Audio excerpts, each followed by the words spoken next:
Day 4 is always about review activities.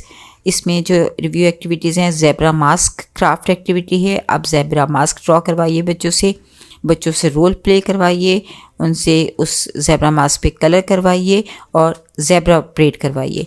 तो बच्चों को ज़्यादा से इसमें जो वर्बल लिंग्विस्टिक बच्चे हैं या विजुअल स्पेशल और काइनेस्थेटिक बच्चे जो हैं वो इस एक्टिविटी को बहुत इंजॉय करेंगे।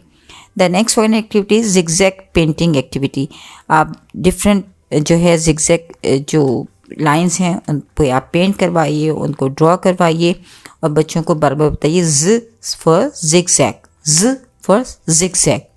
तो बच्चे जो है वो इसकी मदद से एक तो जेड को सीख सकेंगे, दूसरे वो इन एक्टिविटीज़ की मदद से एंजॉय करते हैं और इंटरैक्टिव एक्टिविटीज़ होती हैं जिसकी मदद से एक फ़न लर्निंग की तरफ बच्चे मूव करते हैं।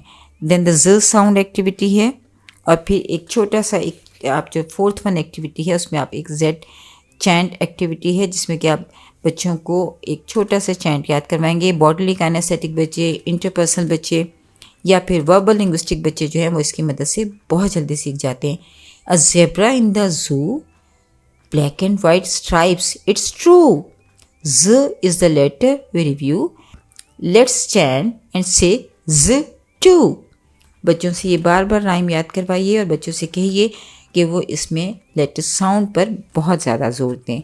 और इस तरह हमने अपने अल्फ़ाबेट का लास्ट लेटर भी मुकम्मल कर लिया है और बच्चों के जो A till Z एक्टिविटीज़ हैं वो हमने कंप्लीट कर ली हैं। शुक्रिया।